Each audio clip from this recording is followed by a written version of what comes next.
Power ఇస్తున్నాం అధ్యక్ష. 100% మీకు మళ్ళీ ఒకసారి చెప్తున్నా అధ్యక్ష, మీ ద్వారా తెలంగాణ రాష్ట్ర ప్రజలకు ప్రతిపక్ష సభ్యులకు కూడా రాబోయే రోజుల్లో ఈ గవర్నమెంట్ పవర్ సెక్టర్లో సమూలమైన మార్పులు తీసుకొచ్చి లేటెస్ట్ టెక్నాలజీ అంటే పవర్ అదేంటి అధ్యక్ష, పంప్డ్ స్టోరేజ్ పవర్ ప్లాంట్స్ కొత్తగా వచ్చినాయి, cheap power, solar power, wind power, battery power, hydrogen power, ఇటువంటి లేటెస్ట్ టెక్నాలజీని ఈ గవర్నమెంట్ తీసుకొస్తే అందుబాటులోకి తీసుకొచ్చి తక్కువ ధరకు నాణ్యమైన కరెంటు ఇచ్చే బాధ్యత మా ప్రభుత్వం మీద ఉంది. దయచేసి మీరు మాకు సహకరించండి. ప్రతిపక్ష సభ్యులందరినీ కూడా బీఆర్ఎస్ పార్టీని అడుగుతున్నా, మీకు మీరు చేయలేని పని మేము చేసి నిరూపిస్తాము, మాకు సహకరించండి చెప్పి తెలియజేస్తూ ధన్యవాదాలు అధ్యక్ష. థ్యాంక్ యూ అధ్యక్ష. శ్రీ జగదీశ్వర్ రెడ్డి గారు.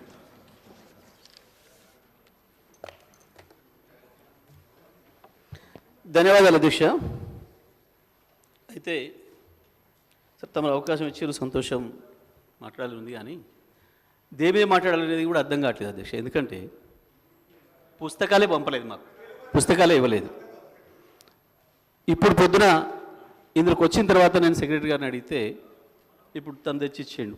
పొద్దుగాల 4:30 గంటలకు వచ్చినాయి సార్. మరి వారేమో మేము రెగ్యులర్గా ఇస్తాం సార్, అట్లనే పార్టీ ఆఫీసులో వచ్చి తీసుకుపోతారు అని చెప్పాడు.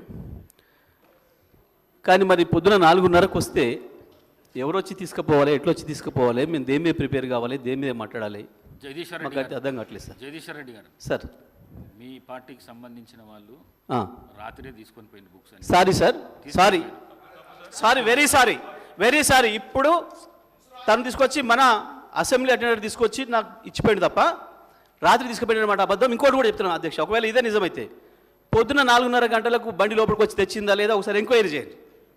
పొద్దున 4 గంటలకు పుస్తకాలు లోపలికి వచ్చినాయా లేవా మొత్తం రికార్డు ఉంటుంది, అసెంబ్లీలో గేట్ దగ్గర గేట్ పాస్ ఉంటుంది, ఎవ్రీథింగ్ ఉంటుంది, చేయండి అధ్యక్ష ప్లీజ్. కానీ ఈ రకంగా సభను అధికారులు కూడా మిస్లీడ్ చేస్తే అధ్యక్ష, తప్పుడు సమాచారం ఇస్తే అధ్యక్ష, మీకు ఇదేం పద్ధతి అధ్యక్ష? జరిగితే పొరపాటు జరిగిపోయింది ఒప్పుకోవాలి, చెప్పాలి, ఇంకోసారి జరగకూడదు చూసుకోవడం చెప్పాలి ఎల్ఏ మినిస్టర్ గారు లేచి. కానీ మీకు అబద్ధం తప్పు సమాచారం ఇచ్చి మీతో అట్లా చెప్పిస్తే ఇదే పద్ధతి అధ్యక్ష? జరుగుతుండొచ్చు, ఒకవేళ ప్రింటింగ్లో ఆలస్యం అయి ఉండొచ్చు, కరెంట్ లేక ఇబ్బంది అయి ఉండొచ్చు, అక్కడ ప్రింటింగ్ స్టేషన్ దాని కాడ ఇబ్బంది జరిగి ఉండొచ్చు, నేను కాదంటలే.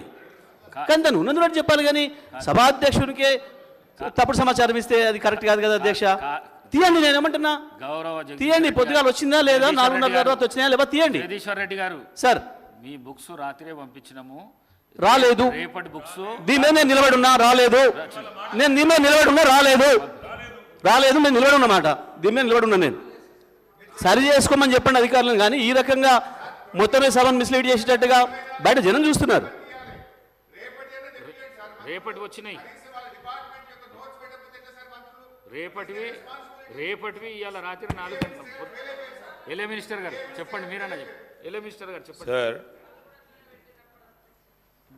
గౌరవ హరీష్ రావు గారికి పూర్తి స్థాయిలో తెలుసు. జగదీశ్వర్ రెడ్డి గారు అంటే మాట్లాడినరు అంటే ఒక అర్థం ఉంటుంది, కానీ హరీష్ రావు గారు మాట్లాడటం ఇది సమంజసం కాదు అధ్యక్ష.